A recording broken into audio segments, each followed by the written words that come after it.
Oh, it's a pig.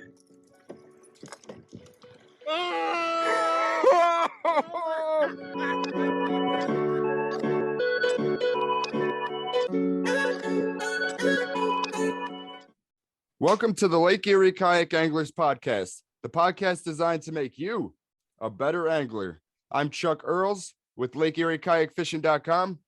Today we have Joe Gibson and Bryan Beck joining us.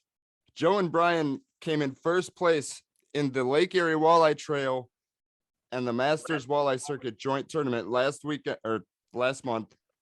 And then you guys came in second place last weekend in Huron. So first off, how are you guys doing today? Doing great, Chuck. Thanks for having us. Yeah, thanks for having us, Chuck. Absolutely. Thanks for coming on. So why don't we'll start off by getting to know you guys a little bit better. Who wants to go first? It's all you, Joe. All right. Joe Gibson, Avon Lake, Ohio. Grew up here my whole life. Went to school at Bowling Green, came right back to Avon Lake.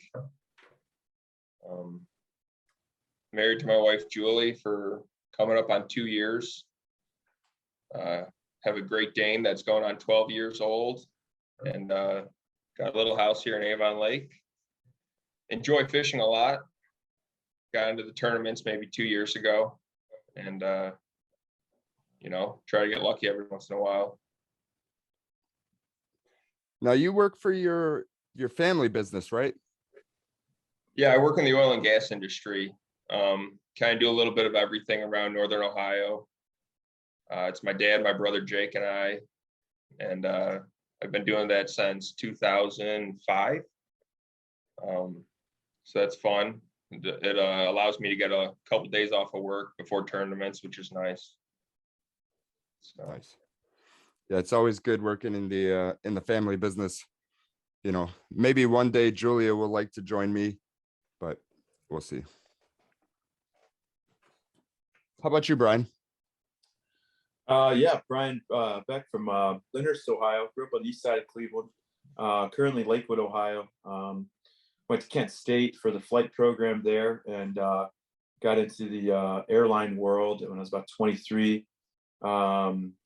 Several job changes, strategically trying to work the way up, trying to get to my current employer, which I did about 4.5 years ago. That took me and moved all around the country, every corner of the country, and did a lot of traveling there. So I had the opportunity to fish in a lot of those places. I lived in South Florida for a short time, do a lot of saltwater fishing, lived up in Minneapolis for 3 years. But about 3.5 years ago, I came back to Cleveland, landed in Lakewood, Ohio, and that's kind of where the walleye addiction got really rolling there. So 33 now, live in Lakewood with my girlfriend, our great little dog Charlie that'll probably come in here and climb on my lap at some point during this. But yeah, that's about it. Awesome. So how long have you guys been fishing together? This is the first season fishing tournaments together. The first time we fished together, we did a good bit of fishing last year in the summer with some of the other guys, but we did a couple trips. Our first time fishing, I believe, was Ontario. No, not Ontario. Was it Olcott, right, Joe? Yeah, we Tyler Berthold invited Bryan Beck, Brian Fisher, and myself up to Olcott for a weekend to go chase some king salmon. We all knew Tyler, but none of us ever hung out with each other, and it was a fun weekend. We really got along great, and that's kind of what shaped the team this year. That one trip, just everybody, we had a lot of fun together, and we liked fishing together, so it kind of all started there. Yeah, that's what it's really about. It's not just about the fish, it's the camaraderie and the memories. Absolutely. Yeah, absolutely. So why don't you tell me about the team a little bit, because that really plays an intricate part with placing in the top 5. Yeah, sure does. We're lucky to great friends with Tyler as well. He kind of the guy that assembled it all, and like I said, that trip, and it fell into place. Brian Fisher, his former partner, Zach Jobs, we knew a long time ahead of time leading up to that he wasn't going to fish the LEWTs the whole series, and he was going to move to the National Walleye Tour. So he was looking for a partner. He linked up with Mike Miller. It seems like they're doing great, fishing great together. And I think, Joe, Mike a little better and longer than I have, but they're doing that. And then as well as Ryan Buddy and Jason Koff. So originally leading into the season, we finishing last year in the championship, the three of us worked together. And moving forward into this season, that was the plan for the three of us. And then Ryan Buddy and Jason Koff had partnered up, and I think we all know them. We all knew them individually and in other ways, and they're great guys, just great guys, better fishermen, and they they linked up, reached out. We all decided to join up, and it's been going great. I think I'm definitely the most inexperienced, most junior guy of the group there. And then just, as far as fishing experience, background, knowledge, and awards to show with it, that group of guys, my God, I'm humbled to work with them and be a part of the group, learning from them and fishing with them. So it's been going great so far. Yeah, we every tournament Friday night, we all get together for a big team dinner after a week of free fishing, and it's always a good time. We have a lot of fun together, and we really fish good together too. So the whole team thing's really working out great for us. Yeah, that's awesome. And not just in the tournament world, but the charter captain and the guide world, just working together and communicating is very important, because these fish do move around a lot. And in the tournament world, you're obviously chasing the larger fish. And one thing I've found is, you can know where to find them, you can know where to go, but at least in my position in a kayak with only 3 different leads, it's kind of like just rolling the dice. There's not a whole lot of experimentation that I can do a lot of times, because I just need to do what works, for a guide trip, or if I go out and I run, 3 different new programs, or 3 different new baits that I haven't ran before. I really don't know, are they just not working because the walleye don't like them, or is it a slow bite, or am I going, the wrong speed? So it's a little bit different than being able to go out on a boat with like 3 or 4 guys and just, hanging lines with a whole bunch of different presentations, all in the, different spots in the water column. Absolutely. Yeah. Checking the spots and covering water. It's, I think we all have rangers, believe all of us, and just, you're pre-fishing, you're out, everyone's running every direction, it covers so much water, and you get to dial that bite in a little bit, especially leading up to NWC. Mike Miller essentially found that bite. Joe was with him at the time, but Mike really wanted to go check that water.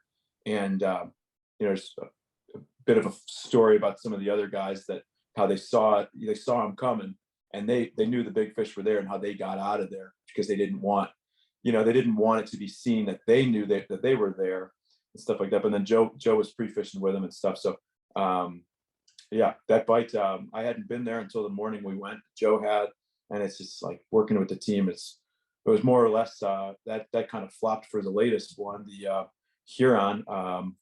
Joe and I were in there the morning before. I knew we needed to check that spot in the morning.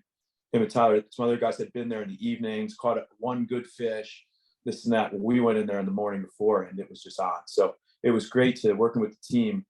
Mike really found that spot, and then we were all in there. The whole team went there, as well as quite a few other guys in the tournament as well. But he pretty much handed that one off, and we got the one lucky bite on that one that put us in first place. And everyone else there was really, it was pretty tight. It was great that we kind of worked on that bite and dialed in the program, shared that info back, and then our 4 boats were all there and all top 10. So it's great to share that and, you know, hopefully give back and keep it, you know, keep up with it and do, you know, feels great to contribute that to other people's success when you have the opportunity. Right. Yeah. The MWC, Mike Miller wanted to go to that spot, and I was kind of trying to get back to the launch earlier so I can get my boat and head out to the rules meeting. And Mike goes, we'll have to get your boat after the rules meeting. We're going to go check this spot. And on the way there, Nicholas Zart was headed back to Cleveland. Saw us, called Ryan Yonkers and Cole Carlson and told them to get out of there. They didn't want us to know they were there. And they were gone by the time we got there. I mean, we had no clue. We saw a boat a couple miles away. We didn't know it was them. I would have usually waited a couple weeks to fish that spot. It's one of my favorite spots. It's actually where we fished the Huron tournament last year. But yeah, Mike definitely got us on those fish. It was pretty cool. The whole tournament, day one, there were only 5 or 6 of us in there, boats, you know, the Zart, Cole Carlson, Ryan Yonkers team, and then our team, Mike Miller and Ryan Buddy, Jason Koff, Brian Fisher. It was really fun because we were all working together. You know, we all know each other off the water. We don't work together with that other team for tournaments, but just the respect for each other on tournament day. Nobody got in anybody's way. We were all, you know, cooperating. It was fun. It was a lot of fun. Yeah, and day one was pretty rough too. Yeah. Yeah. If it wasn't for that Ranger 622 with that 400 Verado, I don't know if we would have made it there in an hour and 15 minutes. That's how long it took me to get to the Marblehead Lighthouse.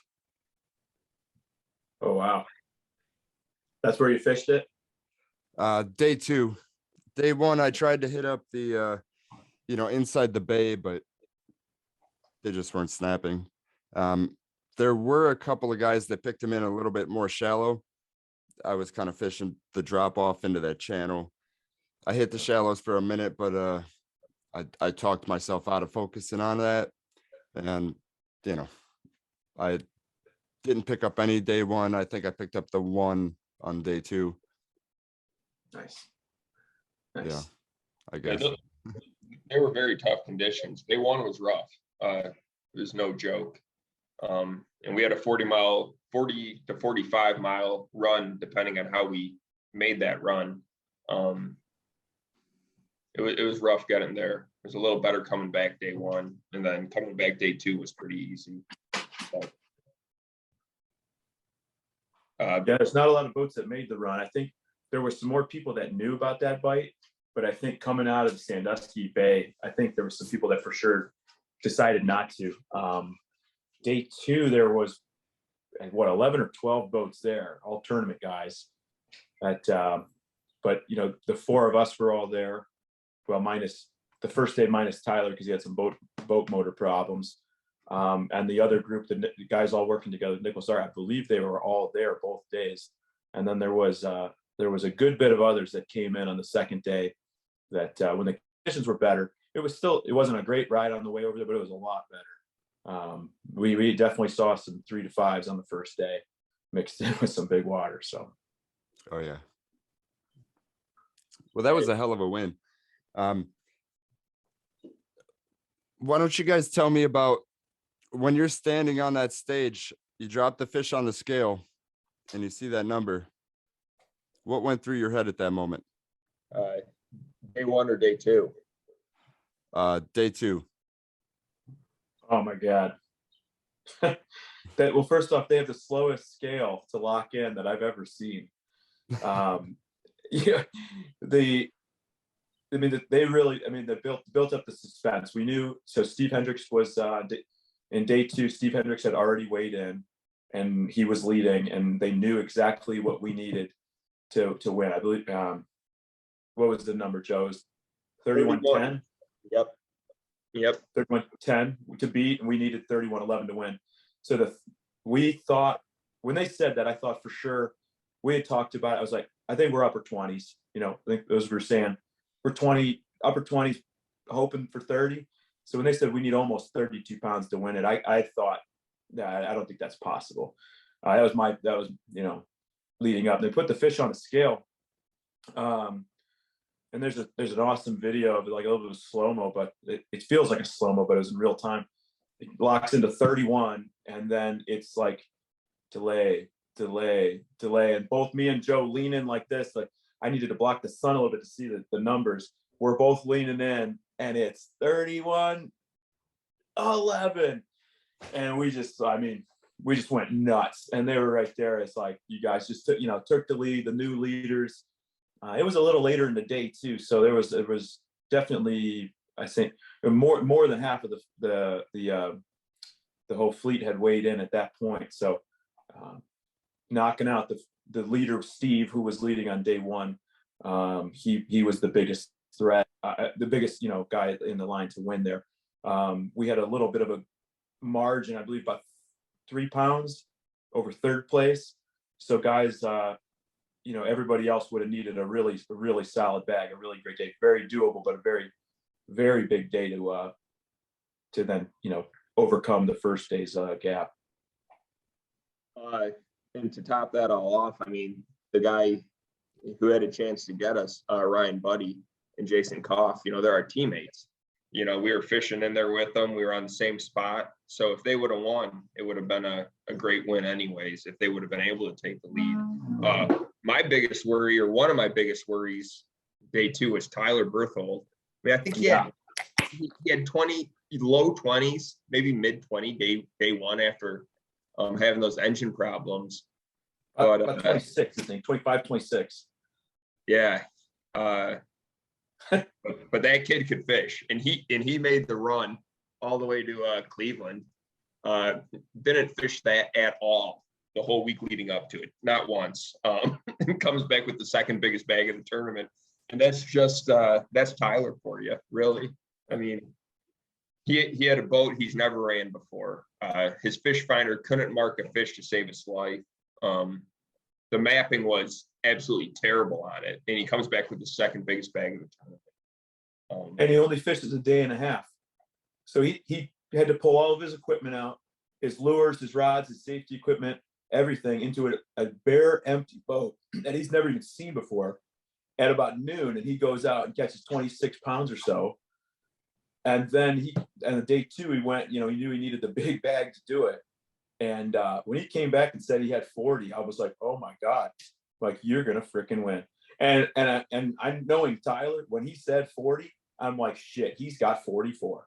Right. That was my first thought. And I'm like, he's gonna take it. And I don't know if how serious he was being when he said it, but he ended up with 37. Normally he deflates his bag when he tells you about it, and normally he'll round down and surprise you with the scale. So yeah, I was nervous about that. When I heard he had 40, I believed it. I believed he had much more. Wow. That's impressive. Yeah, when that scale finally stopped dropping, I think it started off at like 31.13, dropped down to 31.12, and Jason Fisher was up there. He was watching the scale drop, and he was yelling, "Lock it in, lock it in, lock it in." Yeah. He was as excited as we were, and that's fun when the LEWT tournament director's up there and he's as excited as you are. That's makes for a fun tournament series throughout the whole year when your director is that excited for everybody. Right. So on top of that, to add, it's this is Joe and I's second year doing the full series, our first year fishing together, and that was our first, not only win for me, but that was my first check cashed. Joe, I think you had one check last year, right? Yeah. Last year we ended up getting 10th in Lorraine. Small check, but it was still a check. But yeah, this was the first, win and the biggest check you could dream of. It was exciting. We don't do it for the money, we do it. We like fishing, we like competition, and just fishing with all of our friends out there.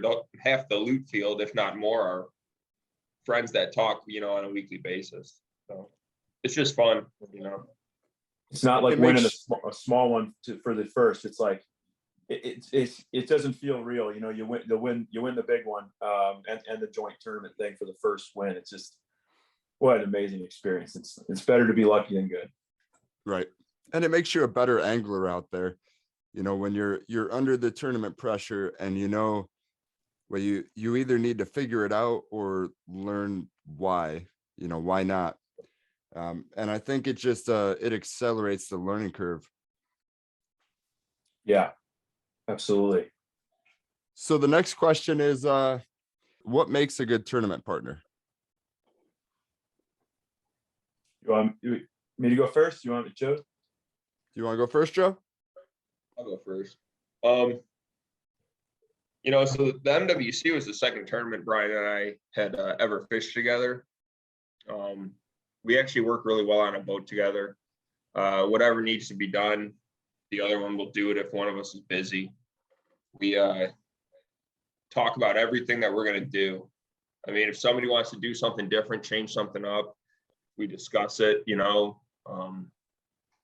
If you want to leave a spot or stay in a spot, you know, we discuss and we try to come up with the best answer. Neither of us have an ego. None of us get offended when the other one says something. So it actually is working out really well. We fish his boat some tournaments, my boat some tournaments, which is also nice. But all of our gear is set up pretty much the same, and our boats are pretty much the exact same. So it's just the decision, it's the decision making when it comes to tournaments. It's the hard decisions that you have to make. And this year we've been lucky enough to make the right decisions, it seems. Work together and come up with an answer between the two of us. And that's pretty much how we've had the luck this year, in my opinion. Yeah, I think there comes a time where you start working like a well-oiled machine on the boat. You know, everything gets done without anybody saying anything. You know, you just know.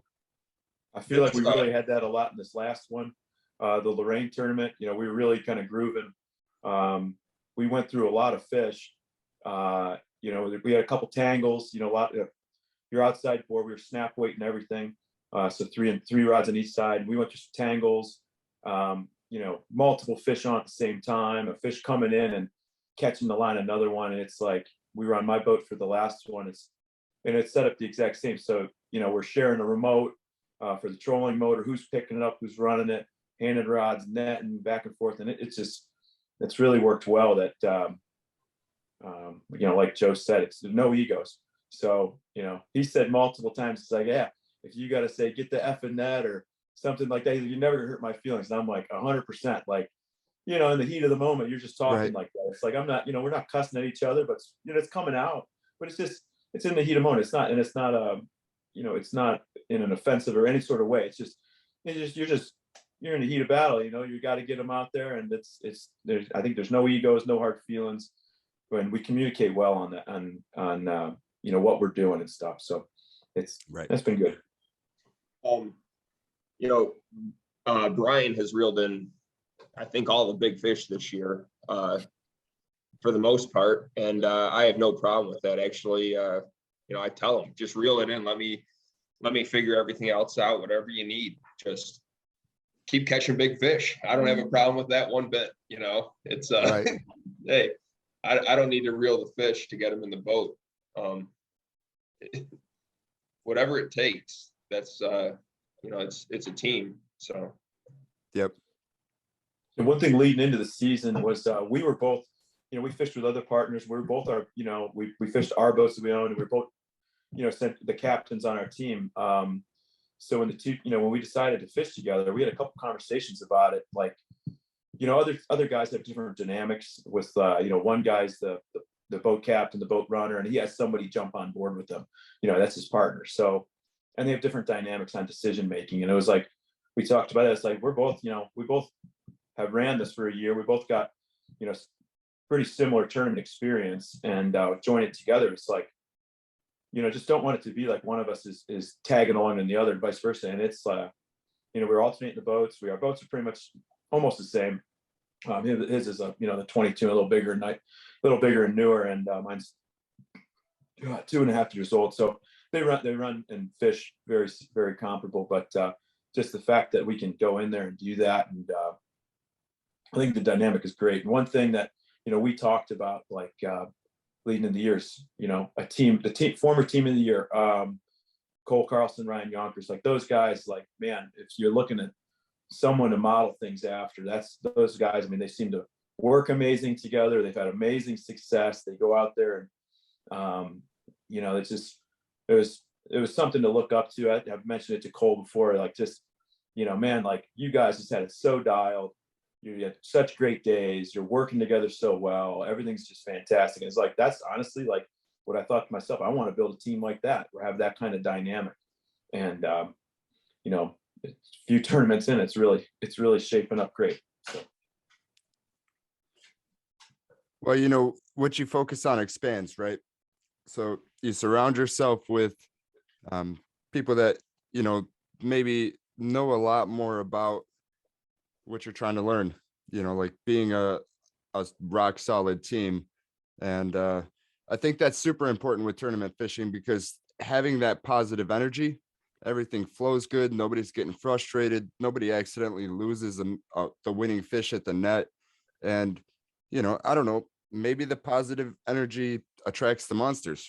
I don't know. Maybe. Possibly. There is a rumor that Bryan Beck may have lost the winning fish at the last tournament, but we're not going to go there today. No, I'm kidding. Oh boy.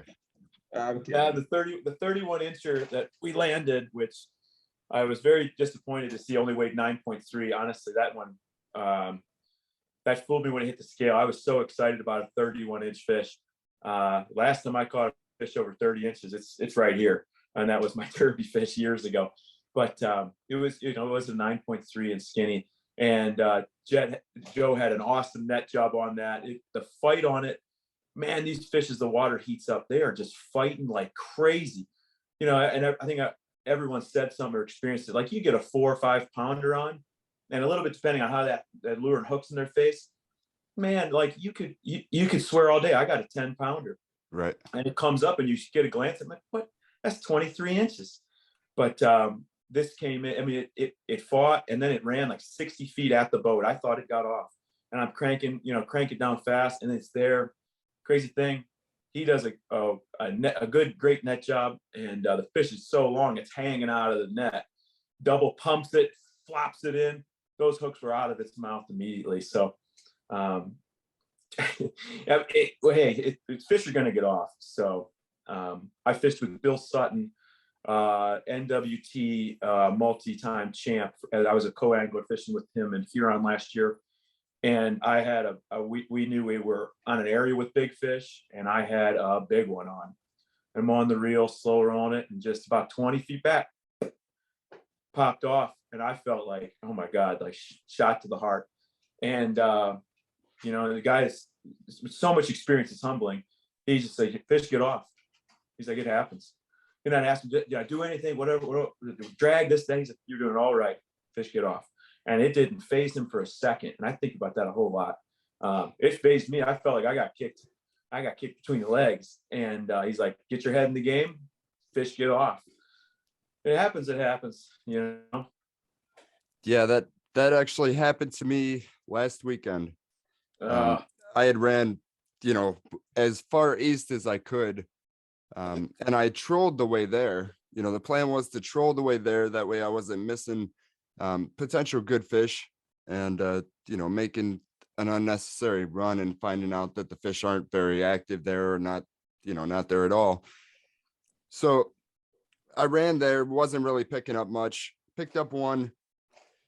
End of the day, my alarm went off, telling me that I needed to start rolling back, which was like an hour and a half before weigh-in. So I knew I had about 20-25 minutes, and I wasn't really ready to give up yet. So I'm still running. Next thing I know, my drag just starts screaming. I grab the rod, I start fighting it. I'm like, oh, this has got to be a sheephead. It's got to be a sheephead the way that it's fighting. And So I bring the thing in and, thought goes through my head. How many times have you thought it was a sheephead and it comes up and it's a monster walleye, right? So I'm trying to be gentle with it. Looking down at the line counter, hits about 10 foot. I still haven't seen the fish. And then it's gone. But that was it. I mean, that was my last at bat. So I had to pack it up, and it took me, well, I got back to check in with a minute to spare, and that was going about 6.6, just so I had enough range to get back in the battery. But I always keep my backup battery. That's my gas tank for the return run. That way I can get where I got to go and still be able to make it back. But awesome. Yeah, I so lost big fish in McGee. We had a big, I mean, it did all the things you think a big fish does. It just buried that board, looking at our screen and knowing what we caught. We knew there was probably some big ones down there. I mean, the fish never budged, and we knew it wasn't bottom of what our leads were, but it ends up coming off. And the first thing Joe goes, there's a 3-pounder hook sideways. And I was like, no, it wasn't. No, it wasn't. But I appreciate the encouragement there. Yeah, that's what I said on the way back. I said, "Oh, that was a sheephead." Sheephead. Yeah. And I get back, and the guys at the ramp are like, "Dude, sheephead never come off." And I'm like, "Damn it!" Yeah. Well, if a sheephead did, you'd think it was a walleye. So you never know. Right. Yeah. We hooked a big fish first thing Saturday morning. Oh Jesus! And it was pulling, man, and it was doing what a walleye does, and it comes up with a hook in its head, and it was a small fish. That was that's probably the smallest fish we caught all day. Smallest fish all day, yeah, for sure. And we dragged that fish. No, I mean, I'm not kidding. We dragged it 1.5 miles as I was reeling it in, and I couldn't make ground on it. And I didn't want to horse it. Drag was staying light, and it's like I said a couple times, like, I'm gonna fight. It's probably a small fish. I'm gonna fight it like it's a state record, though, because if you don't, you never know. Right. So, yeah, that was fun. Got that fish in the boat after a half hour and threw it back. So yeah, I think you reeled in 2 good fish, while I was reeling in that one dink with an incredibly slow pace. Hey, yeah. Bryan, you're ruining my image. I don't ever reel fish in.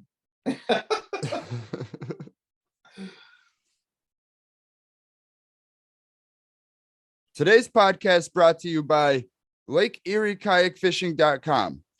Come along with me and experience one of the best freshwater fisheries in the world while chasing monsters kayak fishing Lake Erie. We now return to the show. So when you rent kayaks, are they like all decked out like yours or no? Yeah, with the exception of the wrap and the Torpedo. Yeah, so they got a paddle or pedal? Yeah, they're pedal drive. Got the fish finder, rod holders, PFD, VHF radio, fishing pliers, everything. Yeah, that's awesome. I just need to keep the lake nice and calm for these people. Not everybody likes to go out and insane stuff like me. No, I was gonna say, when that sheephead bites on fire and shallow, I wouldn't mind getting out there with you, honestly. Yeah, I'll even take you to my favorite sheephead jigging spot. Sounds good. Might give us a ride back to shore. No, I'm kidding. Yeah, they're a lot of fun. The sheephead and the big channel cat. You'll get the channel cat up to the kayak. It'll see that boat and just go back down to 50 foot. It's a good 20-30 minute fight. That's awesome. Sheephead, I'm like really, for catfish, I'm like super afraid of. I don't touch them. I'd rather cut the lure and let it go than touch a catfish. Like, I've never touched a cat. Never in my life have I touched a catfish, and never will I. Man, I was chasing walleye one day in the sit-in kayak, the one that I started out of. And midsummer, I think it was late August, I thought I'd finally found the walleye. And no, it was just from top to bottom, just channel cats. just Oh, wow. nonstop action. I did catch 2 walleye. One of them was 27.5 inches, but I probably caught 35 channel cats that day.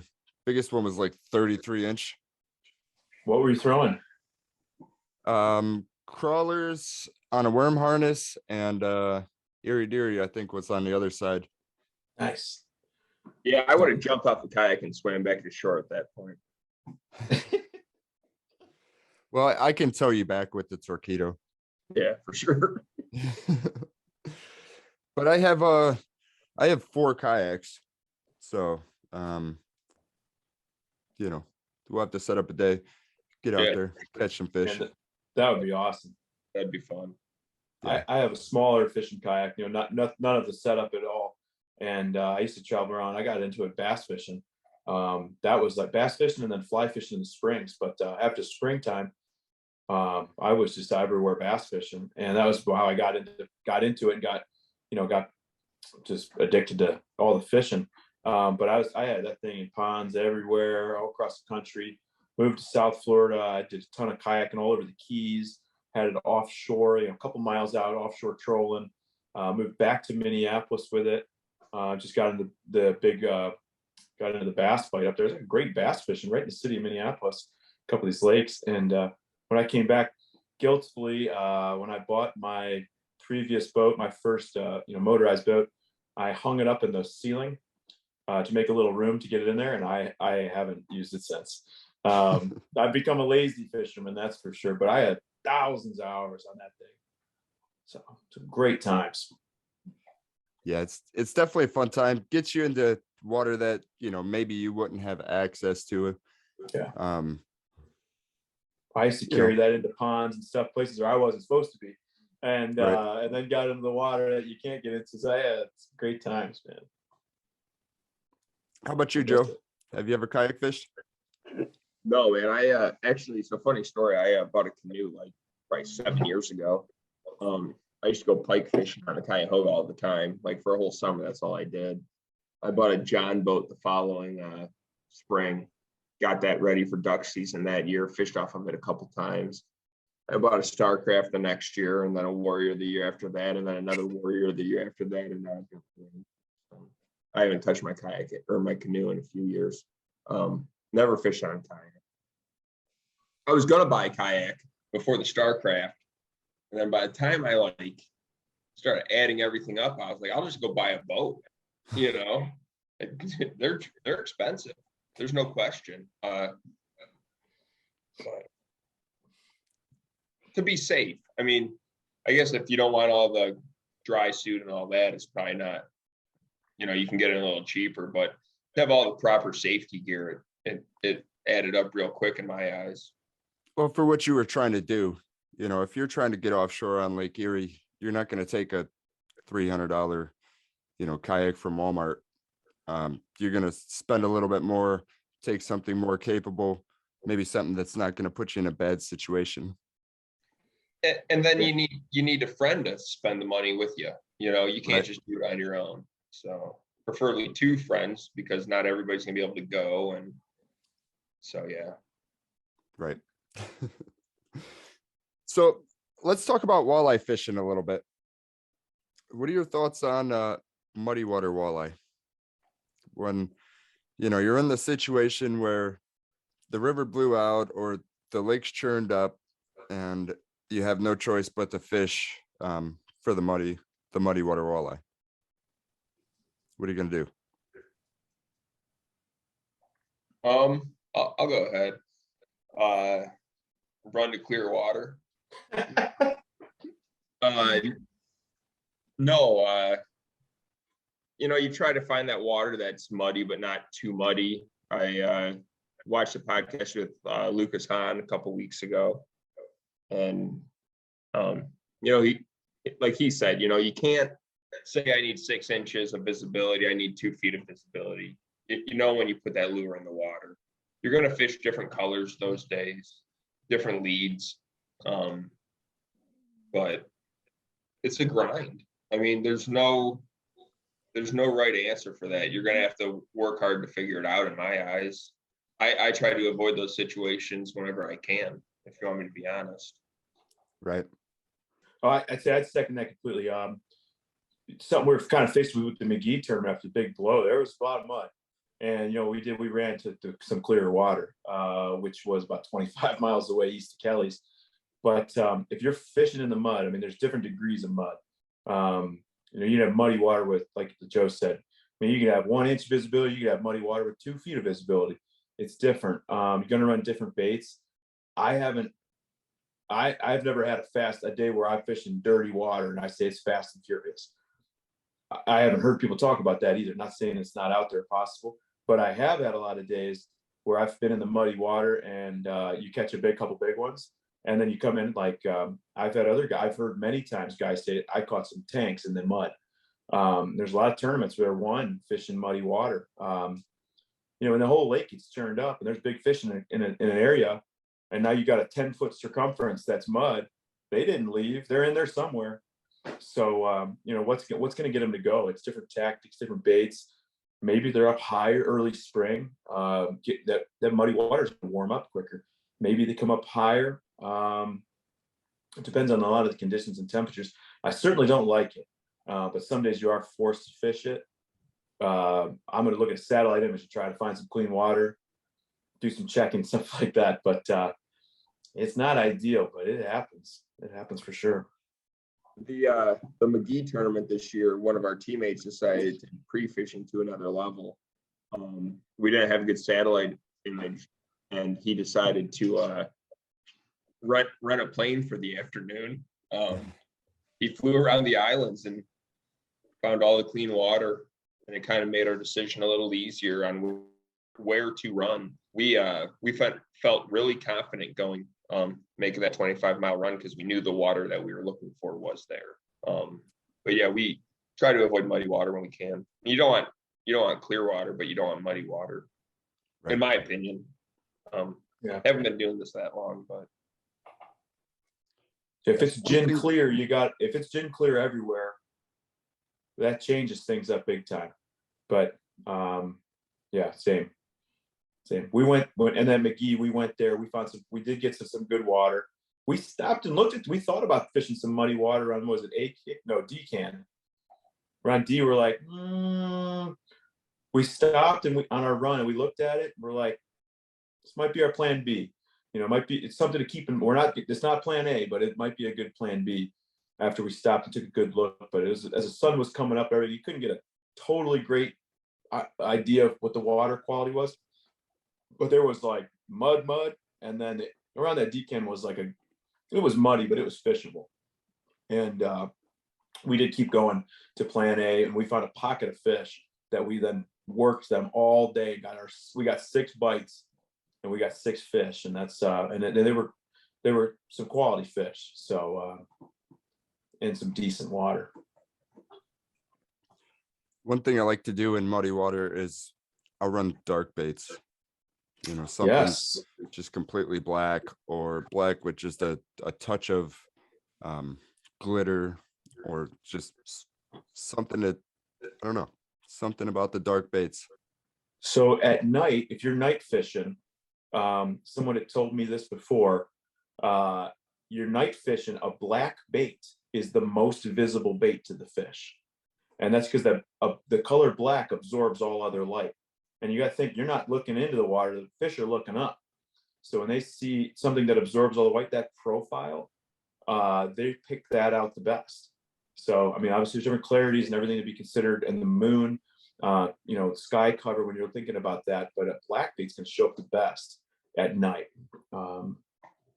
Something that someone told me, I kind of stick with. I got a bunch of really dark baits I run in at night sometimes. Interesting. Yeah, that's a good tip. So what do you generally do when the bite is really tough? Like if there was, one or two things that if you're out there and you're grinding for 4 to 6 hours, just not picking up any fish, the fish are there, but you can't get a pullback. On tournament day or pre-fishing? On tournament day. Well, And uh, how about both? Is there a difference? yes, very much, in my opinion. So luckily for us, we fished 3 tournaments. We fished 3 tournaments as a team, and the numbers of fish was not a problem for the MWC, the LEWT Sandusky, and recently the Lorraine. We handled a lot of fish on both of those. But we only had 6 fish in the boat on the first one, the McGee. 6 fish all day, 8 hours of grinding, hard, and 6 bites. So I think we have a little different approaches. I'm used to throwing the tackle box at them. I've had days, just non-tournaments, fishing with friends and stuff. Hey, it's a slow bite. I put out a lure. I put out I'm like, those 2 haven't hit we went over a lot of fish. I was based off my fish finder. I was like, we went over a lot of fish, and a lot of fish passed on that bait and what we're doing. So I'll put something else out. I might change up. I'll throw in husky jerks. I'll throw flicker shads. I'll throw flicker minnows, perfect top 20s, you name it, like stuff that a lot, maybe not the most popular baits.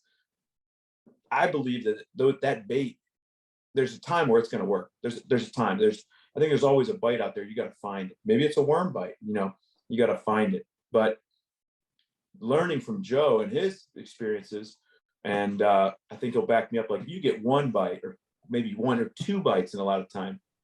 Do you got to decide. If I had 2 bites all day, what were they on? And Joe's opened my eyes to this from his background and his experiences.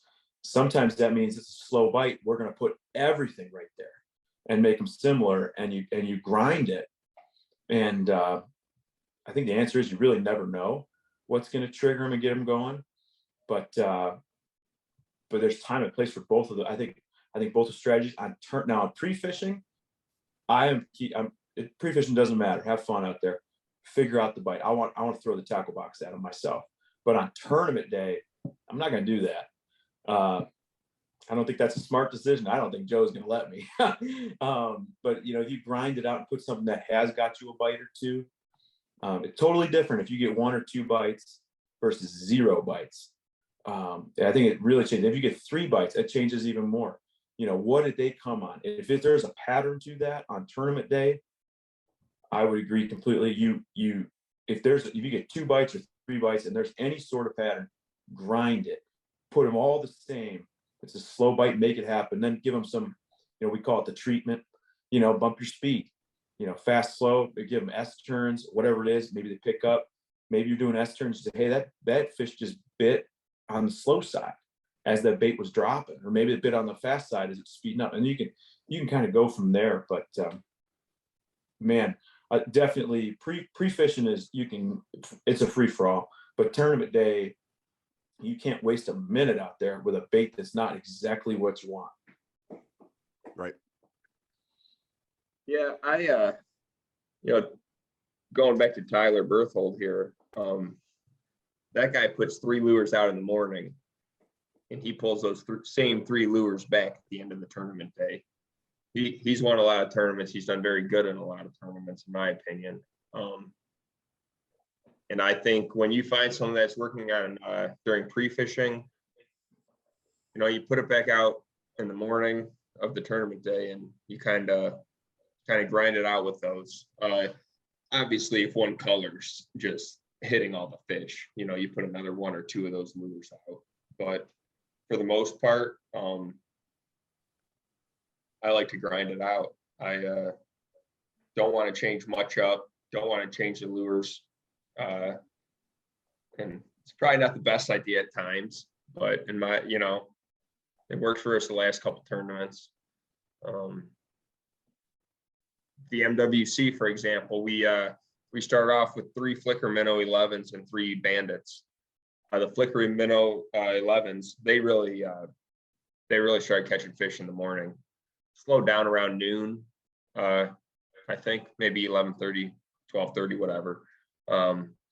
We were talking, hey, let's put out more bandits, and then all of a sudden the bandits picked up more than the flicker minnows. And it did that 2 days in a row, almost the same time. I mean, it became clear that the flickers were hitting better. And then when they died off and we went to bandits, the bandits were very clearly catching more fish. And we went through at least probably 40 fish days on both of those. So I think running those flicker 11s, there was a lot of guys I don't think pulled those out yet. They thought that maybe the action was too fast for how cold the water was. And it's all theory, but maybe when they were aggressively feeding and that water temperature is rising at a rapid rate, I think maybe in those peak feeding periods, that really triggered them up. And maybe in the lulls, the lulls where a fish is not, it's not in that peak feeding period, the bandit's a slightly slower action, but still a good action. That really capitalized. There was definitely a big contrast on what they wanted at one part of the day and what they wanted on the other part of the day in both days of the MWC. At the same time, we never didn't have a flicker in the minnow, minnow in the water, and we never didn't have bandit in the water. We always had a couple bandits and a couple flicker minnows, but there were definitely times where we had 4 or 5 flicker minnows or 3 or 4 bandits. So, we do change it up. It's not like we and same with colors. We do change colors throughout the day, but no crazy changes. What's that? No, we don't ever change anything like completely insane. We just kind of stick with what we have working, slight changes, minor changes rather than going, with a big change. When we caught our big fish, which ended up being number 2 big fish of day 1, which is about, was it 9? It was 9. Was it 913? They do the ounces in the MWC. It was like a 9.8, 9.9 pound walleye. That was our only bandit out at the time that hit, and the rest were flickers. And that color didn't catch many fish that day. That lure didn't catch them, but it caught the big one, caught the one that we needed. So, needless to say, after that, some more bandits went back out. But we had gone 3 and 3, and then we took 2 bandits off, put 2 more flickers on, and left that one, and that's what picked our big fish of the day. Yeah, I'm pretty stubborn. I like that gold muffin. That gold muffin swam 55 to 60 back all day, both days. Oh yeah. I was running on Friday. It was kind of a slow bite, but all the fish came off of 2 of them came off of flicker 9 and 1 came off of flicker 11, and it was the shad pattern with the like the red translucent tail.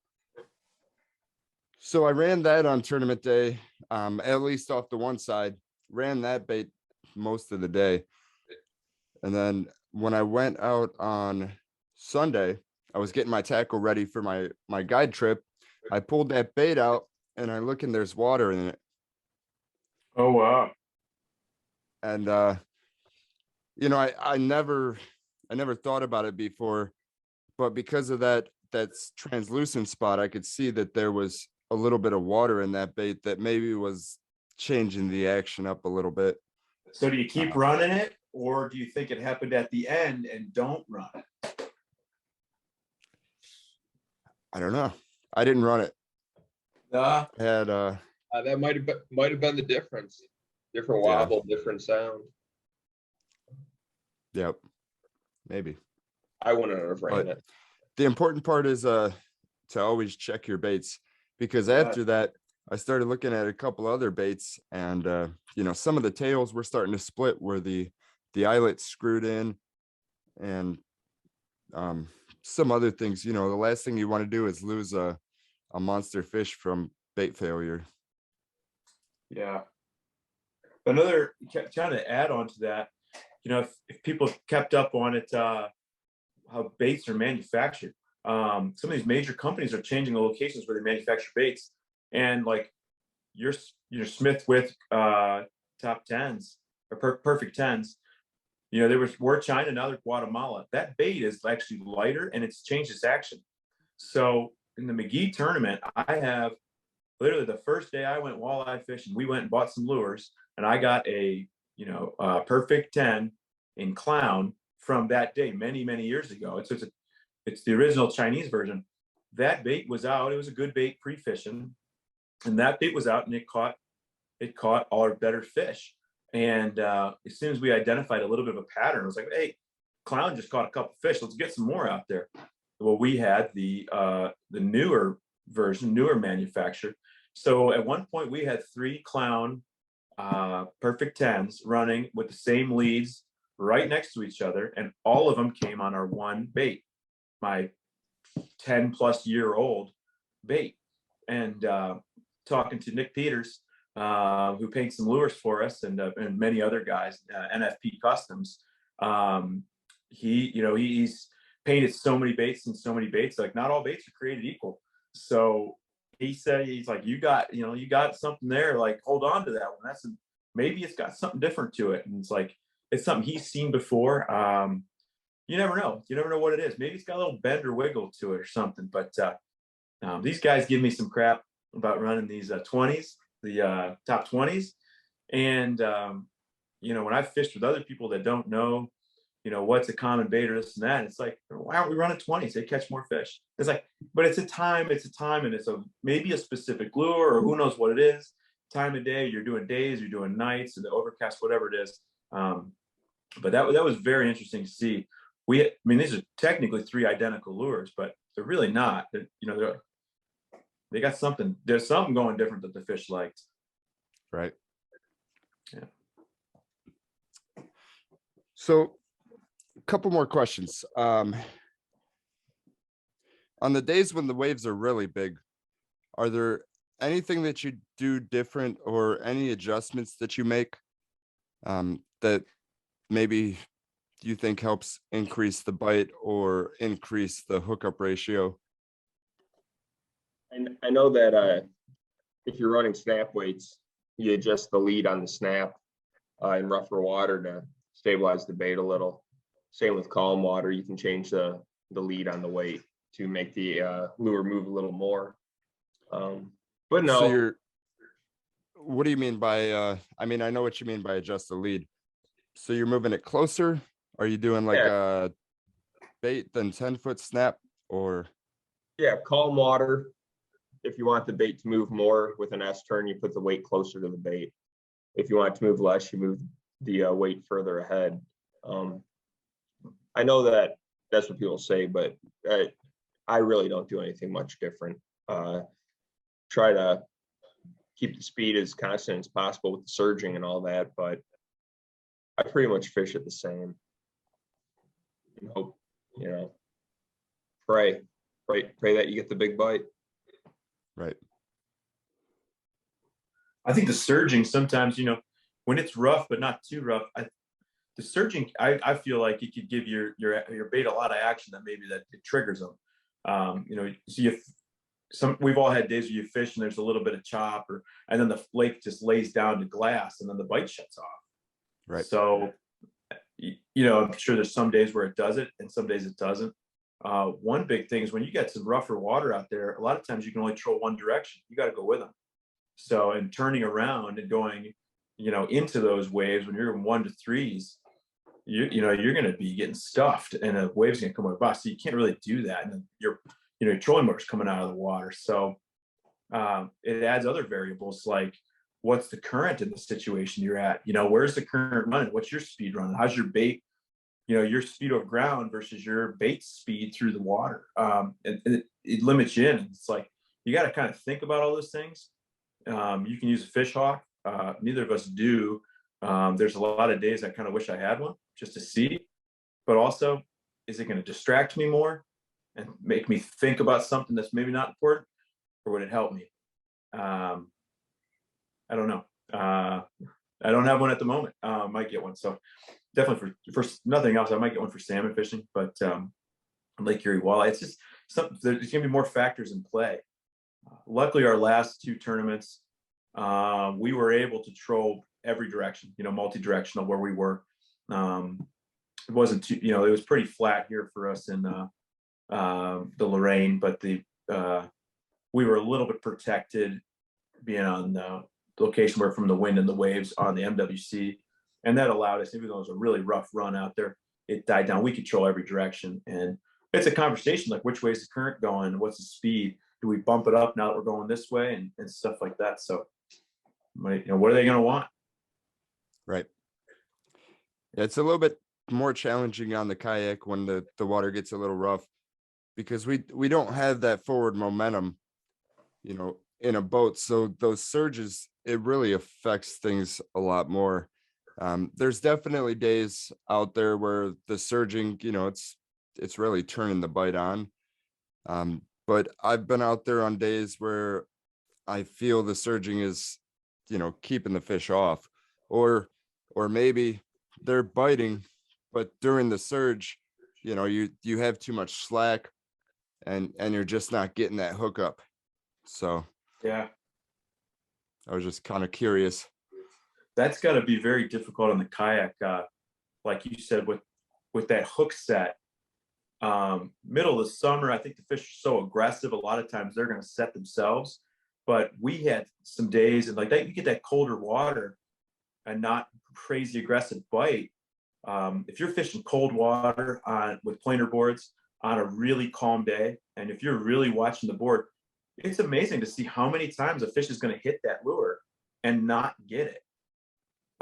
There's days where you go 50-50 on bites to hookups if you're really watching. If you don't pay attention, you're not going to see your board go tick, tick, tick, and then come right back.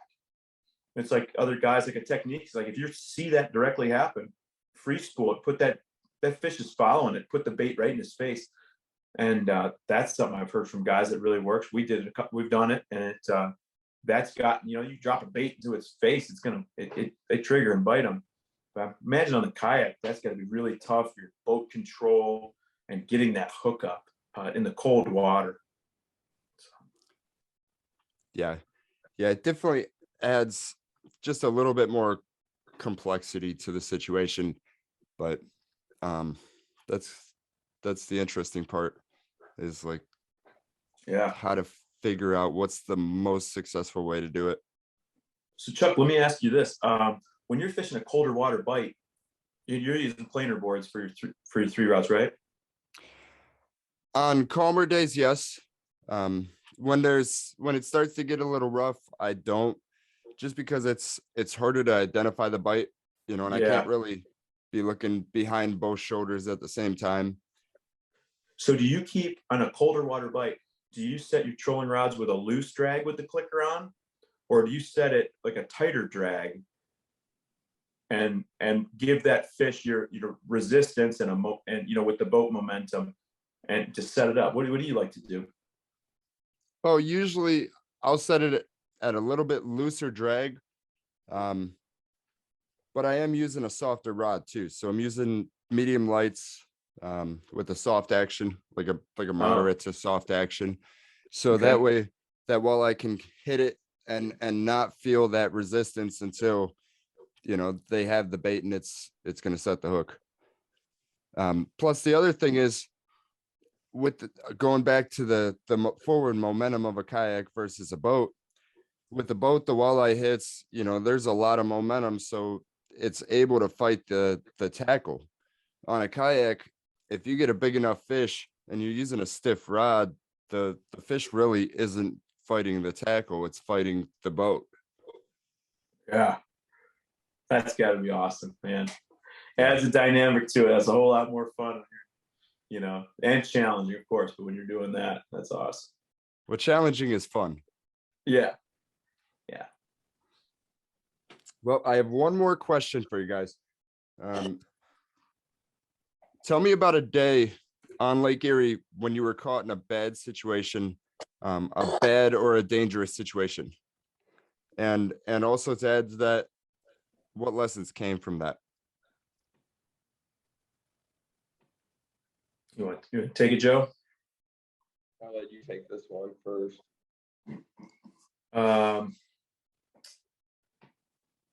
Well, I got one for you. A buddy of mine came in town right after the fall brawl. Good friend I salmon fished with, brown trout fished with up in Milwaukee Harbor. He lives up there. He came in town to get after the big walleyes. They're kind of they're not lucky with the size and the numbers of walleyes that we have. So he was really excited to get after, an average day of our Lake Erie walleye is just incredible. To catch 5-pounders all day long and the hope to catch a giant. He came in, we went out night fishing. This is on my previous boat. My previous boat with a 60 horse Mercury and a 25-gallon tank, I didn't burn a ton of gas. So my fuel tank awareness was not, and I have a fuel tank gauge, but they're not accurate at all. So I really didn't pay much attention to it. I just went off of how long I ran it, what I did. And we're out night fishing, and we went out pretty far off of Cleveland. Luckily, it was pretty good weather. We came in and we want to do a good long run down the breakwall to end our night. And so launched 72nd there. We came in and we were near the, near the lighthouse on the east side. And then we turned towards the west, and we were motoring full power to set up for a long drag. We were going to come back in towards the dock. Well, I made it about 3 or 4 miles away from the dock, and we ran out of gas. It was about as obvious as it could be. We ran out of gas. So tried to start the motor, not going to start. Luckily, the weather was pretty good. We ended up having the battery power. We trolled it all the way back. That took us about 2 hours. And I was confident in the batteries, with the trolling motor, and the weather was stable. But I ran out of gas in the middle of the night on Lake Erie on my boat. Not a good situation. Luckily, a good ending. I trolled it all the way back to the dock, and uneventfully, we loaded at the end of the day. Moving forward, like you said, I was very paranoid about that. If I wasn't certain of how much gas I had in the tank, or if I thought, hey, I got 3/4 of a tank, I'm gonna have a short day, and then you have one of those days where it's like, oh, I'm gonna go over here, check, I'm gonna go over there, check, I might be doing some running. I would just fill it up.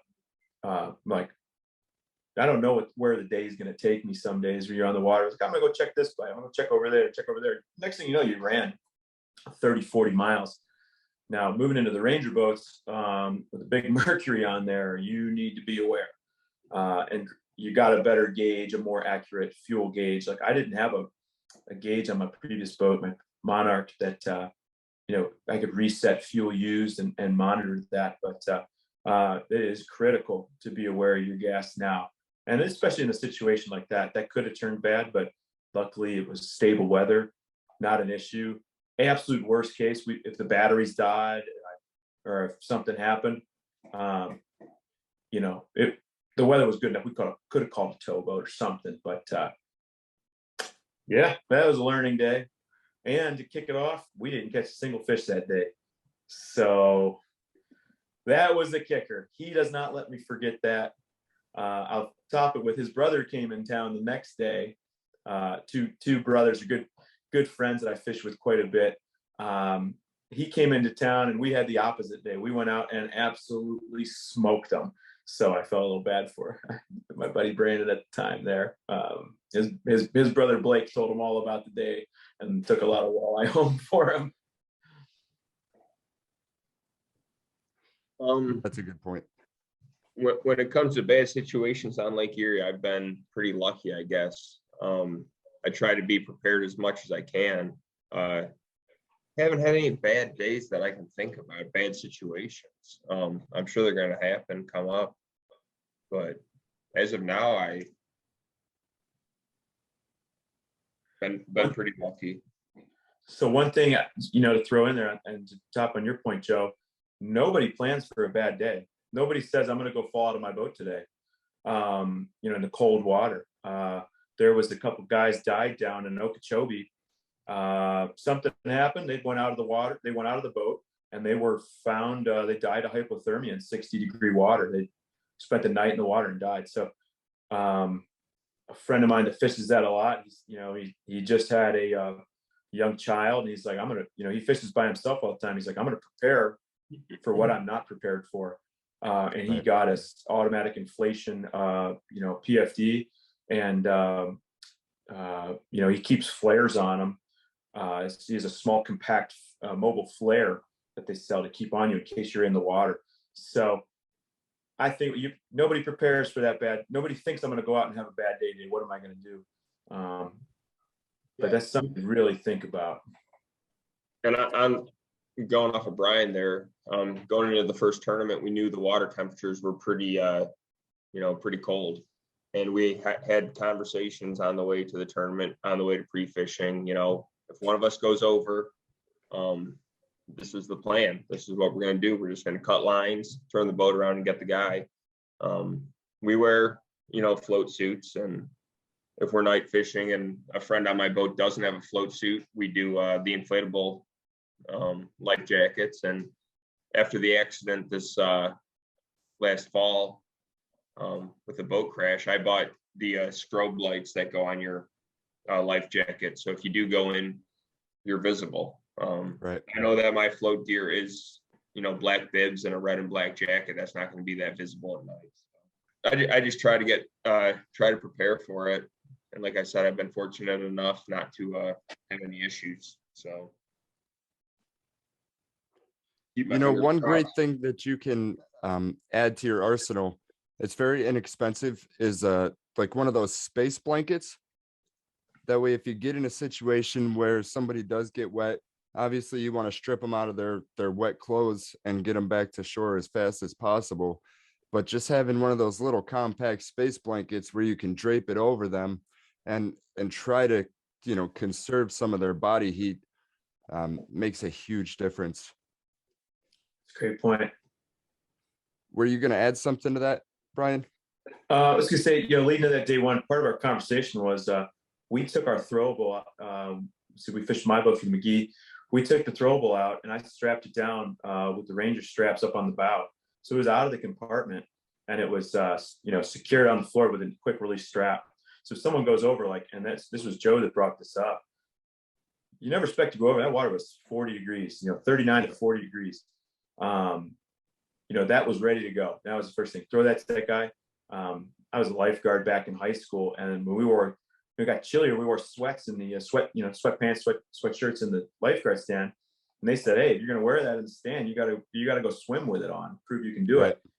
And oh my God, was that humbling. I was a pretty decent swimmer, but you try to swim 2 laps with some sweatpants on. Doesn't matter how good of a swimmer you are, especially when you throw boots, striker bibs, jackets, all that stuff. You'd be struggling to keep your head above the water. Doesn't matter how good of a swimmer you are. And then nobody practices it or thinks about it until the time that you need it. So, yep. Add the the frigid temperatures to that. That just makes it all the more complex. That's why in those temperatures I always wear a dry suit. The Sandusky event, that's a great example. That was a lot of rough water, and I had to hurry. I didn't have time to go slow and maintain my speed to keep the water from coming over the bow. So I was taking a lot of water over, getting splashed, getting soaked. But the dry suit and the underlayers, kept my core dry, kept me warm enough to where, I wasn't becoming hypothermic or dealing with any of that dangers, even without going into the water. That was a very real possibility, because when I came back, I had my rain gear over top of my dry suit just as an extra added layer. Plus the rubber membrane in there, it helps with the wind. There's no protection from the wind out there. So anything that I can do to kind of cut that wind down makes a difference. But my rain gear was completely soaked. I think especially what you're doing, that dry suit's a must. 40-degree water, nobody jumps in that and has experience in it on purpose, and it's like, you could be the strongest swimmer, strongest person. Yeah, you got about a minute to get out. You need to get out of that quick, and then you're going to lose the strength of, and the capability to do so. So that's an emergency situation if you end up in the water. And obviously the kayak adds that dynamic. So that's great to be prepared. So yep, smart. Well, hey, thanks for joining me, guys. It was a pleasure. Thank you for having us. It's pleasure's all here. Yeah, thanks for having us. Appreciate it. Absolutely. Before we leave, why don't you just tell everybody how they can kind of follow you, get in touch with you if they're interested, and we'll do a shout out to your sponsors, you know, the people that help make competing in the Lake Erie Walleye Trail and the Masters Walleye Tournament possible. Yeah, like to give a big thanks to Dutch Touch Genetics. $2 where every hour is happy hour.